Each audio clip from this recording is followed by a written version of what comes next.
bonsoir. C'est une soirée de formation collective qui est proposée par Enquête Critique. Et on va se prendre un petit temps juste pour se réexpliquer un peu ce que c'est, se le présenter. Et puis après, se donner un peu les pistes de la soirée, mais ça évolue en fonction aussi de ce qu'on a envie d'en faire ensemble.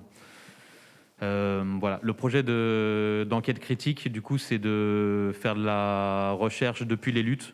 C'est de sortir les méthodes d'enquête pour fabriquer de la connaissance critique entre exploités, entre dominés, entre opprimés, et notamment en dehors des universités, même en dehors des mondes militants.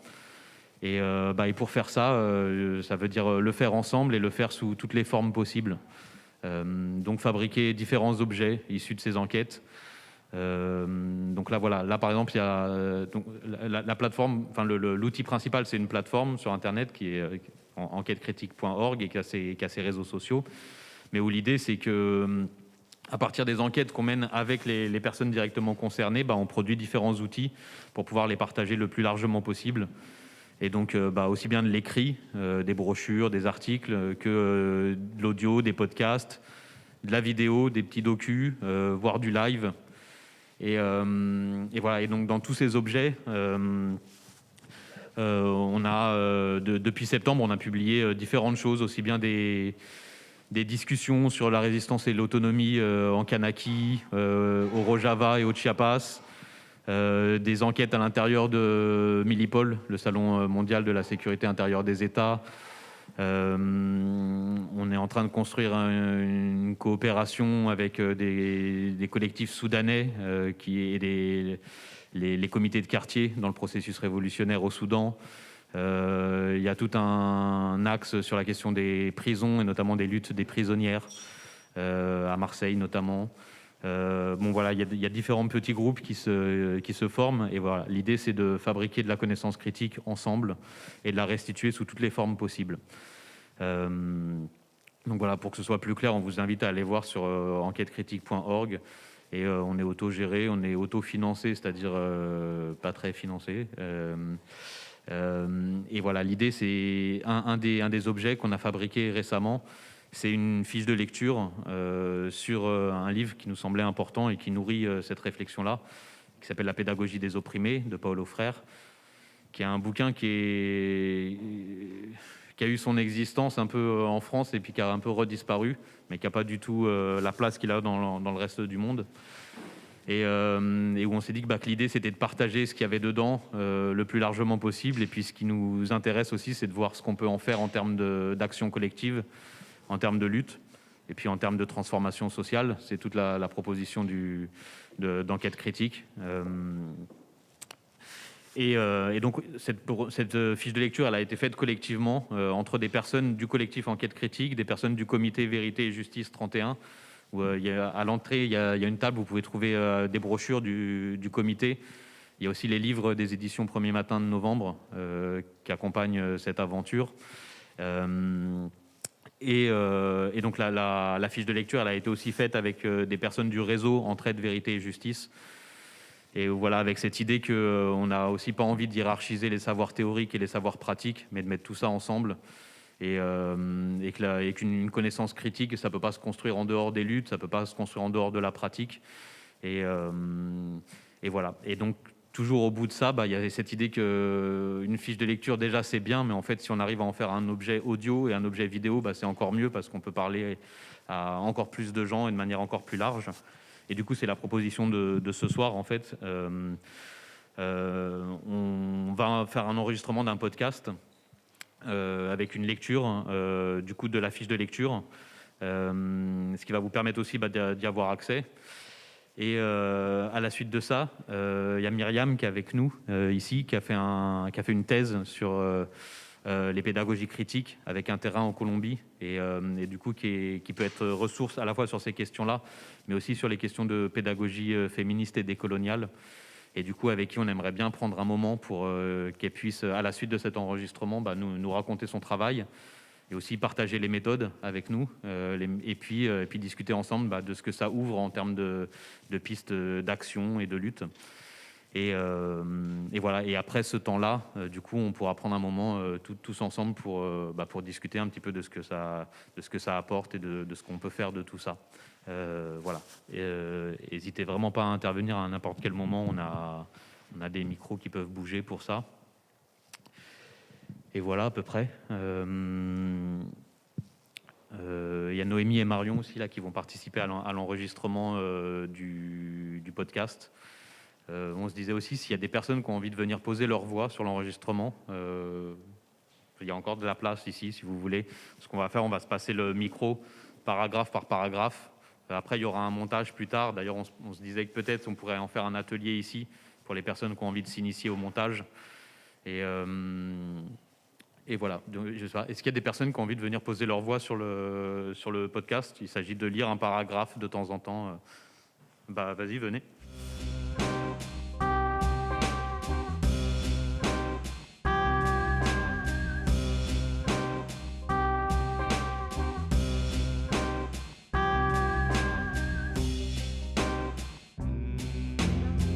Fiche de lecture réalisée par des personnes impliquées dans enquêtecritique.org et dans le réseau Entraide, Vérité et Justice.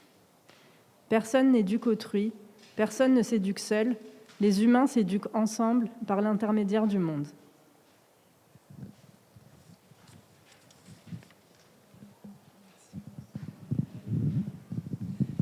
Notion principale. Pédagogie bancaire. Pratique éducative où l'éducateur est le sujet et l'élève est traité comme un objet, une boîte à remplir de connaissances, une machine à programmer. Dialogue.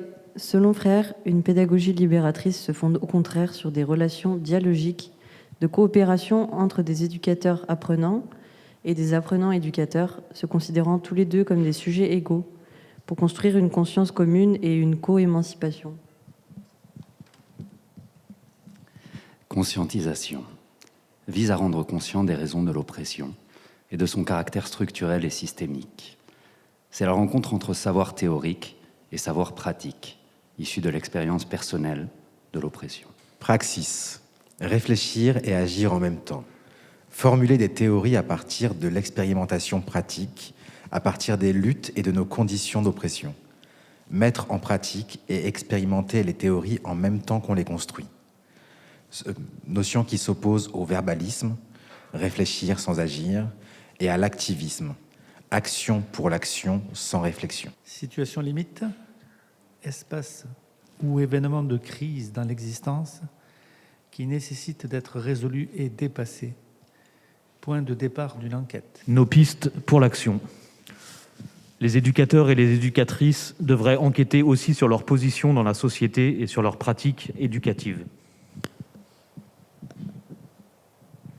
Une éducation populaire émancipatrice devrait associer en permanence l'enquête à la pratique et l'action à la réflexion. Une pédagogie et une recherche émancipatrice devraient lutter contre le fatalisme, favoriser l'espoir et l'imagination d'autres possibles. On ne peut pas changer l'éducation sans changer la recherche. On ne peut pas changer la recherche sans changer la société. Les opprimés se libèrent en devenant sujets de leur propre histoire, en construisant leur propre pensée critique et leur propre stratégie d'émancipation à l'intérieur même des luttes sociales. La révolution est elle-même un acte d'enquête et de pédagogie. Selon Paulo Freire, je crois que c'est comme ça qu'on dit, elle devrait se faire à travers un dialogue entre leaders et masses opprimées.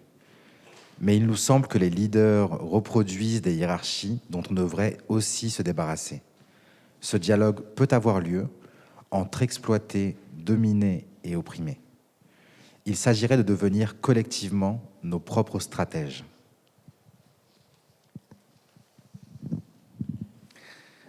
Paulo Freire, un éducateur révolutionnaire.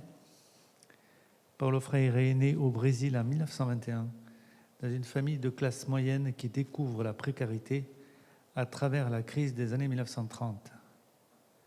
Dès la sortie de l'enfance, il ressent un sentiment de révolte face à la pauvreté et à l'analphabétisme qui frappe les classes populaires. Adulte, il développe une méthode d'alphabétisation qui devient célèbre dans tout le pays. Il se voit chargé de mettre en place une campagne nationale d'alphabétisation. Celle-ci doit rapidement s'arrêter lorsque l'armée brésilienne, formée aux méthodes françaises de contre-insurrection, prend le pouvoir en 1964. Le pouvoir militaire d'extrême droite entre en guerre contre les classes populaires et mène la chasse à tous ceux qu'il considère comme subversifs. Paulo Freire est arrêté, emprisonné, interrogé et expulsé du Brésil. Pendant son exil, il organise des campagnes d'alphabétisation dans plusieurs pays. C'est en 1968, au Chili, qu'il écrit Pédagogie des opprimés. De 1970 à 1980, il vit en Suisse et parcourt le monde. Son travail influence de nombreux mouvements sociaux. Il entame ainsi une campagne d'alphabétisation en Guinée-Bissau en 1975 et publie un livre à partir de sa pratique. De retour au Brésil en 1980, il reçoit la charge du secrétariat de l'éducation de la ville de Sao Paulo en 1989. Il tente de développer une gestion démocratique des écoles basée sur un principe de coéducation entre familles et enseignants. Tout au long des années 1980-1990, il continue à transmettre à travers le monde et publie une trentaine d'ouvrages, dont la plupart n'est pas publiée en français. Il meurt au Brésil en 1997.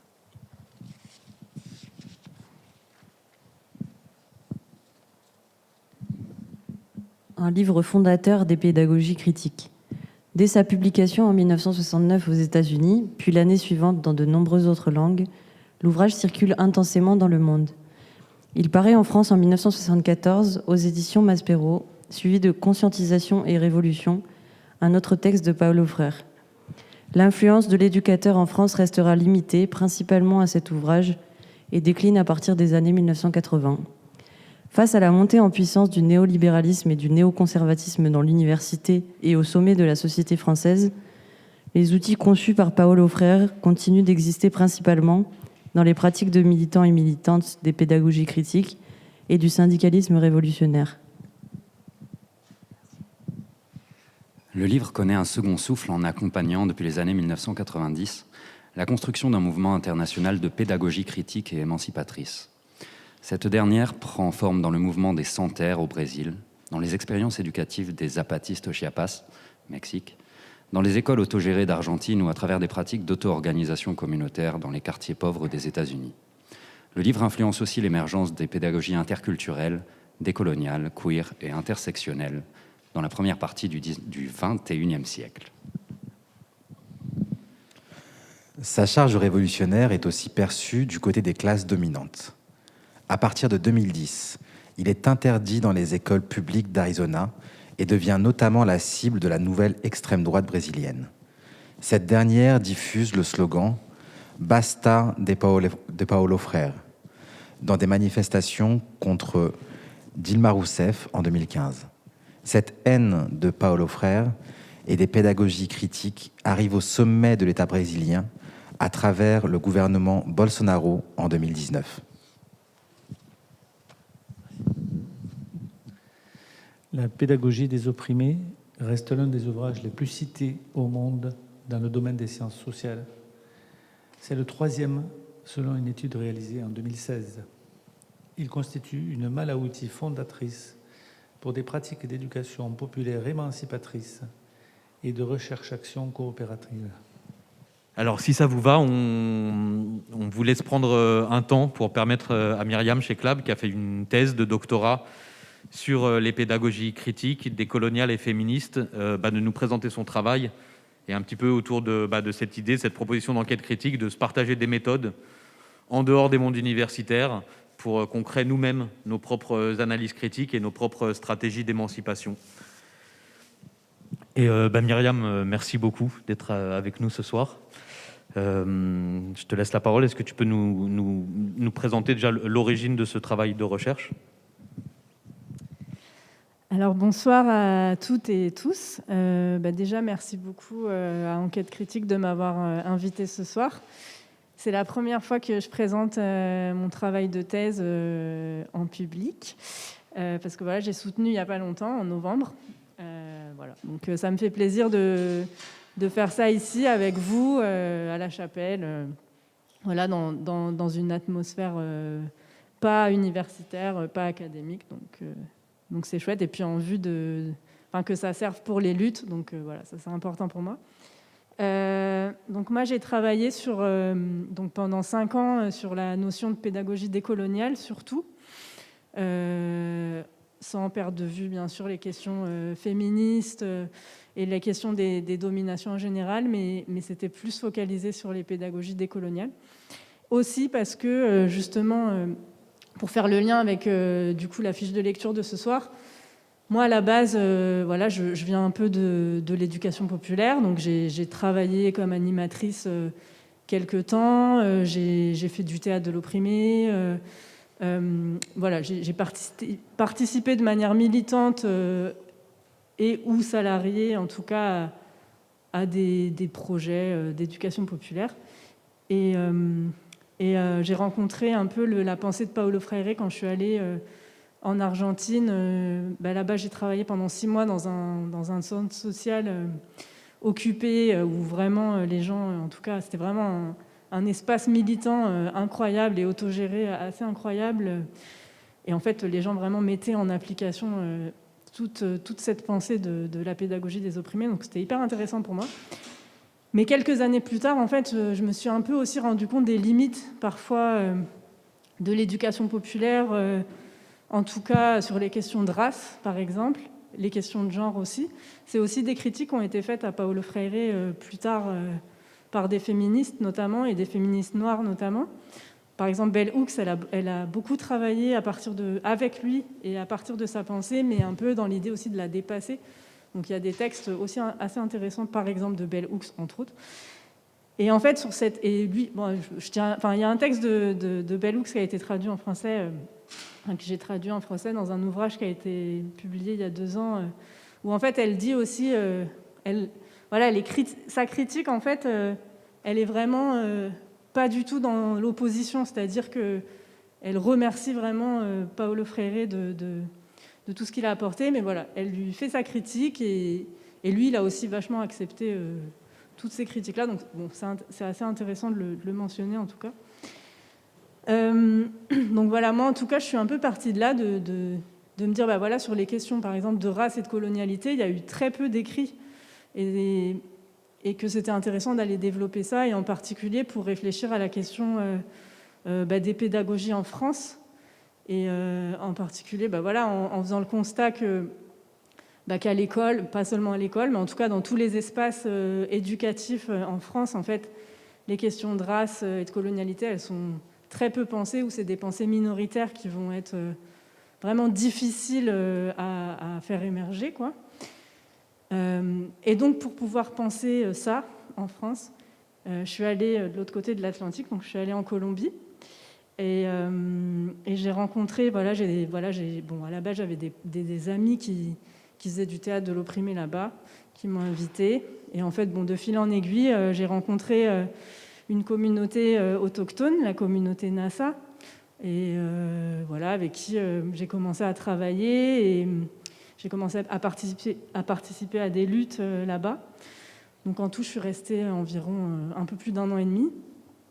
Et voilà, en fait, je me suis dit qu'il y avait vraiment beaucoup de choses à apprendre de luttes décoloniales qui durent depuis 500 ans, et qu'en fait, c'était des espaces pédagogiques incroyables, et que du coup, c'était intéressant de pouvoir faire des liens entre toutes ces pratiques et toute cette pensée, parce qu'il y a eu aussi des écrits, notamment en espagnol, qui ont été faits sur les questions des pédagogies décoloniales.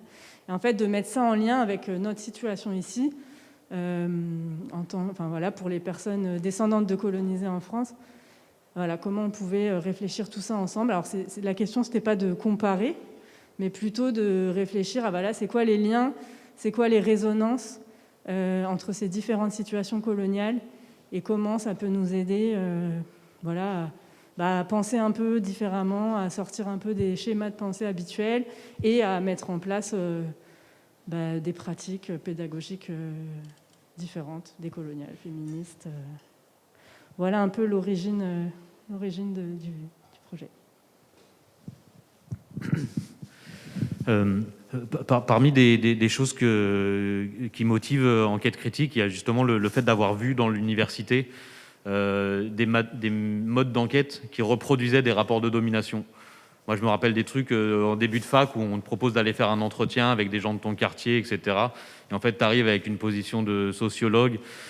Et en fait, les gens ont une meilleure connaissance infiniment plus profonde du sujet sur lequel toi, tu arrives et vont t'investir d'une croyance comme laquelle peut-être tu vas porter leurs paroles, peut-être ça va bouger des choses, alors qu'en fait, toi, tu es en train de préparer ton mémoire, etc.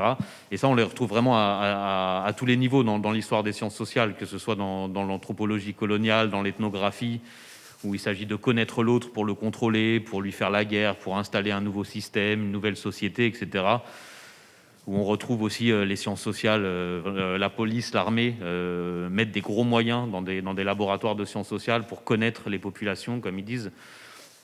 Et du coup, au fond de tout ça, il y a cette question de se dire, mais en fait, comment on fait de la recherche ? Est-ce que quand on fait de la recherche sur quelqu'un, on n'est pas déjà en train de l'installer comme un objet et on n'est pas déjà en train de recréer un rapport de domination ? Et que, du coup, la proposition, c'est de se dire, il faut qu'on fasse les choses ensemble, il faut qu'on enquête ensemble. Et du coup, là, ça serait un peu ça, la question. Si tu as envie de nous donner des pistes sur toi, tes méthodologies, comment est-ce que tu es entré en contact avec les personnes qui avaient ces savoirs-là et comment peut-être vous avez construit ça ensemble et comment tu t'es posé ces questions-là ? Ouais, c'est hyper important. En tout cas, c'est une question hyper importante. Moi, ça a été vraiment toutes ces questions-là, de réfléchir au sens de cette recherche, comment on fait de la recherche, ce qu'on appelle du coup à l'université les questions épistémologiques, c'est-à-dire comment on produit du savoir en fait. En fait, ça a été vraiment le moteur. Ça a été des doutes tout le temps, constamment. Ça a vraiment été le moteur de ma recherche. Et je pense que moi, en plus, comme j'allais en Colombie, donc en plus avec donc travailler avec des communautés autochtones, tu vois. Donc moi là-bas, je suis une personne racisée, mais en Colombie, je suis une personne blanche, privilégiée, européenne, universitaire. Donc je suis vraiment dans le haut de la domination. Du coup, le basculement aussi, pour moi, ça a été vraiment un point hyper important pour penser justement ces questions-là, de comment on passe en fait d'une position super dominée dans une société à super privilégiée dans une autre. Et en fait, moi, j'ai failli arrêter ma thèse vraiment beaucoup de fois, justement parce que j'arrivais pas trop à résoudre cette question-là. Donc moi, dès le début, j'ai vraiment refusé ce truc d'écrire sur ou de faire de la recherche sur. Donc ça, c'était d'emblée pour moi impossible. Mais de trouver une manière de faire de la recherche avec, c'est vraiment pas du tout simple. Et il n'y a pas de bonne réponse ou de réponse toute faite. Pour moi, ça a été vraiment des questionnements permanents. Donc en fait, quand je suis arrivée là-bas, au début, ce que je me suis dit, c'est qu'en fait, je vais pas faire de la recherche. En fait, je vais juste rencontrer les gens, voir ce qu'ils font, apprendre. En fait, je me suis vraiment mis dans une posture d'apprenante, de me dire, en fait, j'ai plein de trucs à apprendre. En fait, nous, on n'y connaît rien en lutte décoloniale en France. Enfin, on n'y connaît pas rien, mais en tout cas, j'y reviendrai peut-être après. En tout cas, on nous a complètement coupés de tout cet héritage et de toute cette histoire des luttes contre la colonisation en France. Donc moi, je me disais, en fait, eux, ils ont gardé vraiment des pratiques, une accumulation de pratiques depuis des siècles, et nous, on a été complètement coupés de tout ça. Donc voilà, ça c'est, par exemple, un des trucs que j'ai appris. Mais en fait, je me suis vraiment mis dans cette posture, je suis là pour apprendre. Donc au début, moi, ce que j'ai fait, c'était vraiment proposer les trucs que je savais faire, donc du théâtre, en l'occurrence, de la radio aussi, un petit peu de trucs de com. Donc voilà, il y avait des besoins, en fait, dans les différentes luttes où j'ai participé. Donc je me suis mis plutôt au service de ces luttes. Donc une des luttes les plus... où j'ai le plus participé, ça s'appelle... El proceso de liberación de la madre tierra, c'est une lutte de récupération de terre dans le nord du Cauca en Colombie, donc par des communautés Nasa. Donc c'est une lutte, c'est une petite lutte, mais qui s'attaque à des grands ennemis, on va dire. En fait, la région du Cauca, c'est une vallée en partie, Et dans la vallée, en fait, c'est une monoculture de canne à sucre, donc qui est c'est entre les mains de grands industriels de la canne à sucre, notamment une des plus grandes de ces entreprises qui est détenue par un des hommes les plus riches, qui est mort d'ailleurs il n'y a pas longtemps, qui était un des hommes les plus riches de Colombie, qui possède des équipes de foot, bref, je ne sais pas combien d'entreprises, des monopoles sur les boissons gazeuses, le sucre, enfin voilà, tout ça. Et donc, ces communautés, elles occupent ces terres de canne à sucre, elles coupent la canne et elles construisent des cabanes et elles plantent de la bouffe, quoi. En gros, c'est vraiment ça leur pratique de lutte. Donc ça, c'est une des luttes dans lesquelles je me suis engagée. Et l'autre, c'est une école NASA qui s'appelle Kiweuma, qui est une sorte d'école déscolarisée, où en fait l'idée, c'est vraiment ils sont partis du constat que l'école, c'est vraiment un des instruments de colonisation les plus forts, et que les enfants, en fait, qui vont à l'école publique là-bas, mais ils en ressortent complètement dépossédés de leur culture, ils ne veulent plus être NASA, et voilà, Enfin, c'est un peu ce qu'on a lu aussi dans la fiche de lecture, en fait, ils intègrent la culture dominante, quoi.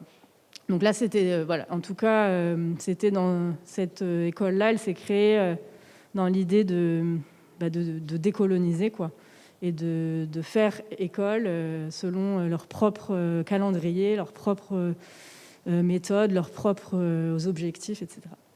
Donc voilà.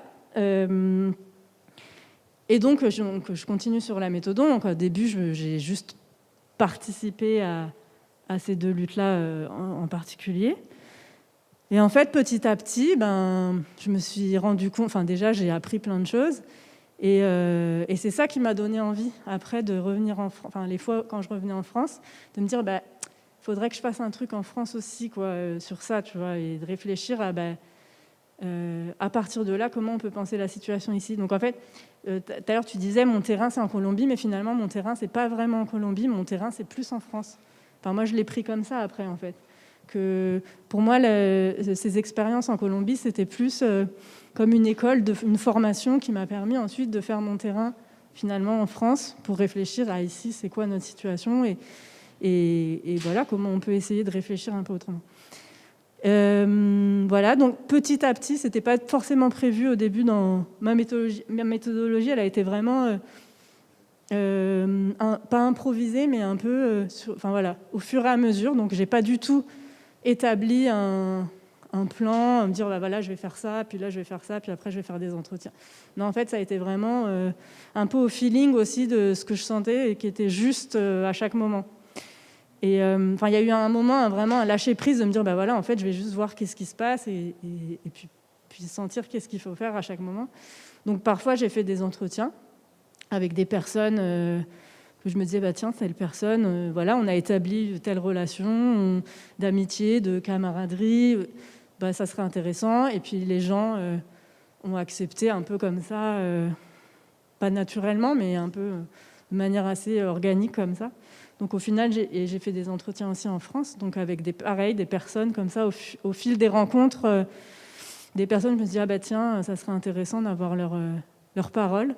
Donc chaque entretien, ça a été vraiment de me dire, tiens, voilà, c'est une parole minorisée, et c'est un cadeau, quoi. Cette parole, c'est un cadeau, c'est hyper précieux, et voilà, j'ai envie que cette parole, elle puisse... être visible, être entendue. Voilà, donc j'ai fait 13 entretiens, donc très peu par rapport à ce que les gens font normalement en sciences sociales, mais c'est 13 paroles qui résonnent comme ça, 13 paroles de personnes colonisées ou descendantes de colonisés. Et dans ma thèse, en fait, j'ai pas interprété, ça a été aussi un choix méthodologique, de pas interpréter les paroles des gens, de pas les analyser, mais parce que voilà, c'est des paroles qui déjà en soi sont des analyses, en soi sont des paroles politiques, et du coup j'ai choisi de mettre des longs extraits qui viennent un peu comme ça, qui surgissent un peu en contrepoint comme ça dans ma thèse. Ensuite, pour l'écriture, pareil, sur la méthodo, en fait, ça a été hyper compliqué pour moi de trouver une écriture qui me semble juste, pour justement pas parler sur, parce qu'en fait, surtout quand on a été formé à l'université et à l'école et dans tout le système scolaire tel qu'il est, en fait, on est complètement formaté par ce type d'écriture, d'écrire voilà, de manière académique. En fait, on peut retomber très très facilement dans cette écriture-là si on a suivi des années d'études où on nous apprend à écrire comme ça. Donc, ça a été un truc un peu compliqué pour moi de trouver la bonne forme, mais finalement, quand j'étais là-bas, parce que voilà, bon, pardon, c'est un peu en vrac tout ce que je dis, je suis désolée, mais quand j'étais là-bas aussi, je me posais la question de, voilà, il faut que les gens avec qui j'ai travaillé, les gens qui m'ont offert leur parole, il faut qu'ils puissent avoir leur mot à dire sur ce que je fais. Donc moi, j'ai vraiment pris aussi ça comme, mes camarades, que ce soit en France ou là-bas, comme des garde-fous aussi. Donc au fur et à mesure que j'écrivais, alors je ne les faisais pas lire aux gens tout, parce que voilà, les gens, ils n'ont pas que ça à faire de lire des centaines de pages, mais je faisais des retours régulièrement aux gens pour avoir un peu leur avis et tout. Et voilà, pour être sûr que, en tout cas, je ne suis pas partie, parce que voilà, comme je disais tout à l'heure, on est facilement rattrapé par des logiques coloniales, des logiques dominantes. Du coup, pour être sûr de ne pas faire de la merde, quoi, donc j'essaie de faire des retours régulièrement aux gens. Et quand j'étais là-bas et que j'étais avec une petite réunion informelle avec les personnes de l'école NASA, et donc je leur demandais, je compte faire ci, je compte faire ça, qu'est-ce que vous en pensez dans l'écriture de ma thèse, malin. Et il y a une des personnes qui m'a dit, non, mais en fait, Myriam, il faut juste que tu racontes ton expérience. Tant que tu racontes ton expérience, ça va, tu vois, c'est ton expérience. Et en fait, j'ai un peu gardé ça en tête. Et du coup, ma thèse, c'est un peu ça. C'est vraiment du récit d'expérience de mon point de vue et ces paroles de gens qui viennent un peu surgir comme ça, contraster avec ma propre expérience. Et ça m'a aidé du coup à maintenir une posture qui me semblait, en tout cas, à peu près juste et justement pour essayer de garder ce truc de ne pas tomber dans des rapports, en tout cas de domination aussi. Avec cette posture de chercheur ou de chercheuse qui est de toute manière problématique. Voilà, en tout cas, que ce soit pour moi convenable et qui me permette d'aller au bout de la thèse, quoi. Voilà. Super, merci. Ça résonne avec plein de choses qui portent le projet Enquête critique, et notamment sur ce qu'on fait des savoirs qui sont construits avec la recherche, et où en fait dans des approches dominantes de la recherche en sciences sociales, ces savoirs ils finissent soit à alimenter des nouveaux rapports de domination, soit ils prennent la poussière dans des bibliothèques, soit ils finissent dans des livres qui sont illisibles par les exploités et les opprimés, etc. Et donc ils finissent dans des circuits qui alimentent encore la reproduction de cette société. Et d'ailleurs, ça résonne avec... tu as parlé de Bell Hooks. La prochaine fiche de lecture qui est en construction avec Enquête critique, c'est donc une fiche de lecture à partir de Apprendre à transgresser, qui est un des livres de Bell Hooks qui est traduit en français. Donc, comme disait Myriam, qui est un dépassement féministe et décolonial de Paulo Freire. Et dedans, notamment, elle a un chapitre sur la question de la langue, et où elle réfléchit, en fait, et elle part de son vécu aussi, pour analyser ce fait qu'on interdit aux langues des opprimés, aux langues populaires, l'idée que ça puisse y avoir une complexité ou juste une capacité à analyser le monde et à le transformer. Et il faudrait forcément que ça se fasse dans une langue académique, universitaire, et en fait qui est déjà une langue des dominants. Du coup, c'est une question qui traverse aussi ce qu'on essaye de faire dans Enquête critique, en faisant de l'audio, de la vidéo, du live, et justement, on ne va pas se laisser enfermer dans des schémas. Et du coup, ça serait un petit peu ça la question. Est-ce que tu as trouvé des moyens de restituer ton travail et ou peut-être est-ce que même tu as encore des nouvelles idées pour partager ton travail, que ce soit dans une langue ou en tout cas des moyens pratiques de mettre en commun ce que tu as fait? Ouais, alors... déjà, comme je disais, en fait, c'était vraiment important pour moi d'écrire dans un registre, une écriture qui soit lisible et accessible par tout le monde. Surtout, moi, je voulais, par exemple, que ma famille puisse lire mon travail. Donc je suis contente parce que ma mère a déjà lu la moitié de la thèse, et la thèse fait 500 pages, donc ça déjà, pour moi, c'est vraiment hyper chouette. Donc ça, c'était important pour moi, en tout cas. Donc l'écriture, en tout cas, elle est assez... j'ai essayé que ce soit vraiment hyper accessible. Après, il y a quand même... ça reste quand même un écrit de 500 pages, donc c'est compliqué pour plein de gens, et c'est chiant, et voilà, je comprends tout à fait qu'on n'ait pas du tout envie de lire 500 pages. Du coup, moi, ce que j'ai un peu discuté avec les gens en Colombie, en fait, eux, ils m'ont demandé que j'écrive une version en espagnol de moins de 100 pages. Donc ça, c'est prévu, c'est en cours. Et qui voulait publier en auto-édition pour pouvoir distribuer là-bas. Et après, surtout faire des ateliers, en fait. Et ça aussi, c'est prévu, du coup, à mon prochain séjour là-bas, qu'on organise ensemble des ateliers autour des questions pédagogiques, de qu'est-ce que c'est que des pédagogies décoloniales ou critiques ou communautaires, en opposition à des pédagogies dominantes, des pédagogies contrôlantes, coloniales, etc. Donc ça, c'est prévu aussi. Et après, moi, personnellement, comme je fais aussi de la radio, j'avais envie d'essayer de faire des podcasts à partir des entretiens. Du coup, ça, j'ai pas encore commencé, j'ai pas encore vraiment réussi, mais bon, voilà. En tout cas, c'est dans ma tête, et puis on verra si ça marche. Du coup, tu sais que Enquête Critique, ça peut être le cadre, on peut faire ça ensemble, et on sera ravis de porter ça. Si vous voulez intervenir ou vous poser des questions, moi j'enchaîne parce que j'ai des questions qui me viennent, mais si vous voulez, de toute façon, on va partager le micro directement. Peut-être moi j'ai une dernière question, si on me coupe pas là tout de suite. Pareil, dans les pistes qui essayent d'ouvrir Enquête Critique, qui sont déjà ouvertes, mais auxquelles on essaye de s'attacher, c'est de se dire, comme le dit Paulo Freire, sur l'idée qu'on enquête pour agir, pour transformer le monde, et réciproquement, qu'on ne peut pas agir sans avoir une analyse critique de ce à quoi on fait face, et non plus sans construire des stratégies d'émancipation. Et du coup, on a envie de te proposer, si tu as envie de nous donner des pistes, selon toi, qu'est-ce qu'on peut faire en termes d'action collective, de pratiques de lutte avec ton travail de recherche?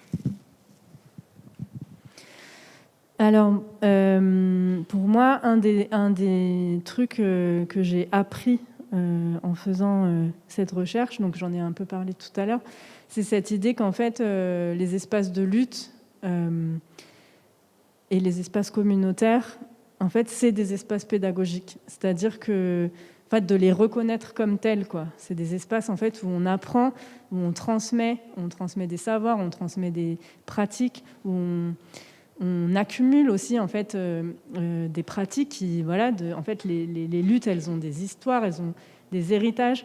Et en fait, ça, pour moi, ça a été vraiment important de me rendre compte qu'en fait, aussi, le pouvoir dominant, et en l'occurrence, le pouvoir colonial, en fait, il a créé des ruptures chez les colonisés, les descendants de colonisés, qui font qu'on est coupé de cette histoire-là, on est coupé de nos héritages, on est coupé de toutes les luttes, en fait, qu'il y a eu, notamment à l'école, en fait, on n'apprend jamais rien sur toutes les luttes qu'il y a eu contre la colonisation depuis le début, toutes les révoltes, toutes les révolutions, toutes les insurrections, en fait, c'est incroyablement riche, toutes les pratiques qui ont été développées, il y a vraiment beaucoup à aller chercher là-dedans.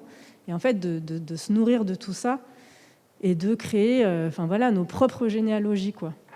Donc ça, pour moi, c'est hyper important d'aller chercher de ce côté-là, donc du côté de l'histoire et du côté des héritages. C'est qui, en fait, c'est qui nos ancêtres qu'on a envie de reconnaître, qu'on a envie d'être héritier, quoi. Donc ça, pour moi, c'était hyper important.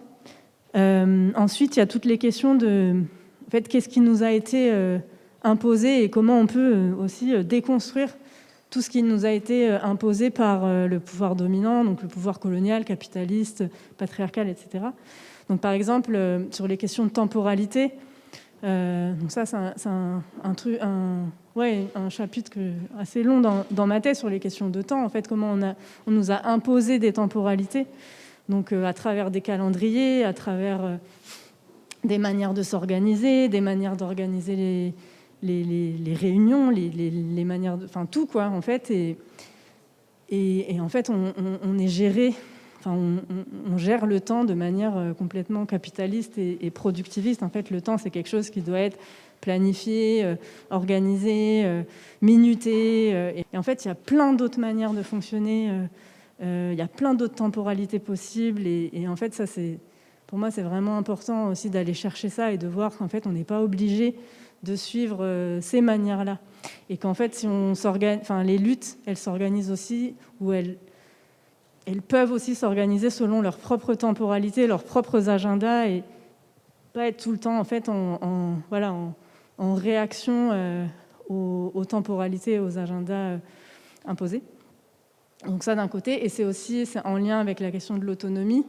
Donc ça, c'est aussi une notion que j'ai trouvée hyper intéressante, qu'en fait,